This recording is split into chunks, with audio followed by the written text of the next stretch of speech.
Good afternoon, my Real News Midday TV family. Welcome back to the channel for another news update for January 24, 2024. And in the news this afternoon, man charged for alleged Christmas Day armed robbery on bus. A man who allegedly robbed a bus passenger at a gunpoint and attempted to rob the operator of the vehicle on Windward Road in Kingston on Christmas Day last year has been charged. Tajay Beckford, 20, of Mount Ogle in Lawrence Tavern, St. Andrew, has been charged with possession of a prohibited weapon and robbery with aggravation in connection to the incident. Reports from the Elliston Road Police are that about 10:50 p.m., Beckford, who was a passenger on a bus, signaled the driver to stop. When the driver complied, Beckford brandished a firearm, pointed it at the driver and another passenger, and demanded their belongings. Beckford reportedly robbed the passenger of her iPhone XR, valued at $50,000, and her earbuds, valued at $42,000. Beckford then made an attempt to rob the driver, but was pushed from the vehicle, enabling the driver and the passenger to escape their attacker. A report was made to the police, and following an operation, Beckford was taken into custody and charged after being pointed out in an identification parade. His court date is being arranged. Firearm and ammo seized in Portland, 2 men in custody. 2 men were taken into police custody after a firearm and ammunition were found inside a house which they occupied at Riversview in Windsor, Portland on Tuesday. The men, whose identities have been withheld, were arrested for the possession of prohibited weapon and unauthorized possession of prohibited ammunition. Reports are that police who were acting on information searched a premises in Riversview about 11 a.m. and a 9mm Beretta handgun along with a magazine and ammunition were found inside the kitchen. 2 suspects who were present at the time the search was executed were held. Charges are to be laid as investigations continue, police said. Cop contradicts the testimony of star witness about recordings. The testimony of a police detective in the murder trial of Portland businessman Everton Beachy Stout MacDonald and the co-accused Oscar Barnes gave evidence on Tuesday which contradicts some of what a star witness in the case Denverlin Bubla Minot told the court. Beachy Stout and Barnes are on trial for the July 20, 2020 murder of the businessman's wife Tonya MacDonald. Minot, during his testimony in the case last October, told the Home Circuit Court that he secretly recorded more than 120 telephone conversations between himself and the Beachy Stout, which he handed over to the police. Minot had said that the recordings were stored on an SD card that was inside his Samsung cellular phone. He also said that he stored the recordings under the name Vabs Cartel, so if anyone found the phone, the person would assume that the audio files were music.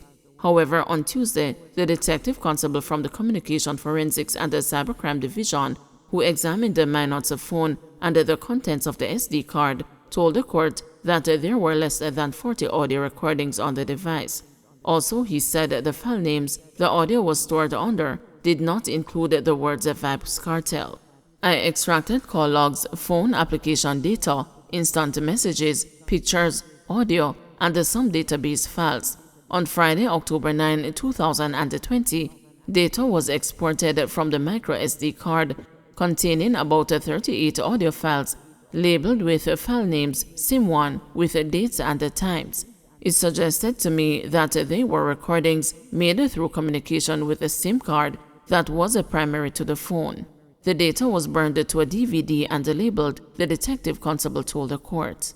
He further told the court that the audio files were found in a folder labeled Auto Call Record.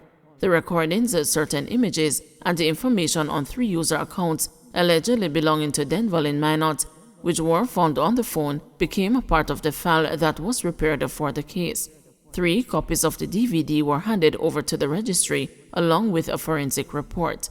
The package was prepared and dated May 12, 2021, said the policeman.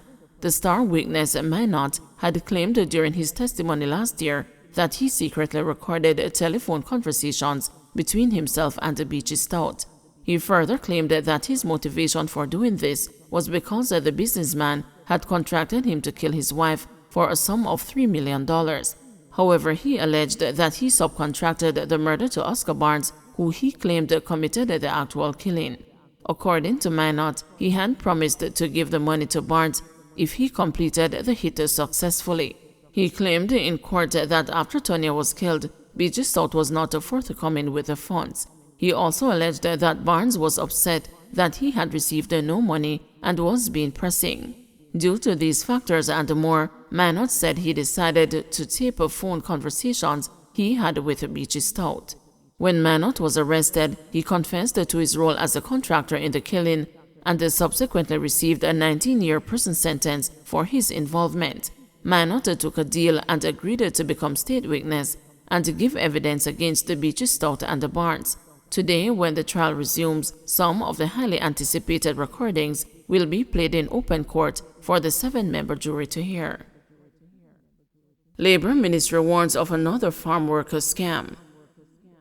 The Ministry of Labor is again having to advise persons to beware of scammers after learning that individuals purporting to be representatives of the ministry have been issuing forms otherwise referred to as farm worker cards. It says members of the public, especially young persons, should note that it does not issue farm worker cards or forms. Additionally, the ministry says it does not charge a fee or ask persons to pay for placement in jobs overseas. The ministry also stresses that no private individual or organization is authorized to recruit persons for participation in the farm worker program. Under the Employment Agencies Act, the Ministry of Labor and Social Security is the only entity authorized to place persons in agricultural employment overseas. Persons who feel that they have been fleeced or scammed are encouraged to report the matter to the nearest police station. Security guard chopped and shot in Westmoreland home invasion. The police are searching for 2 men following the chopping and the shooting of a security guard at the Chantilly Gardens in Savannah Lamar, Westmoreland on Monday night. The 37-year-old guard narrowly escaped death and has since been hospitalized, the police said. Reports reaching the news indicated that around 10 p.m., the guard was at his house when 2 armed men, one known to him, entered the home through the opened front door. One of the men, the police said, began chopping the guard in the head with a machete. The other man pointed a gun at him and fired 1 shot in his direction. The guard, in fear for his life, ran from the house and sought help from other residents. This was when he realized that he was shot. He was assisted to hospital, where he was treated and admitted for a gunshot wound to the right upper arm and several chop wounds to the head. 1 9mm spent casing was found after lawmen processed the scene, the police said. A man known as a Coolie Man from Gully Banks, Savannah Lamar, was named as a suspect in connection with the attack.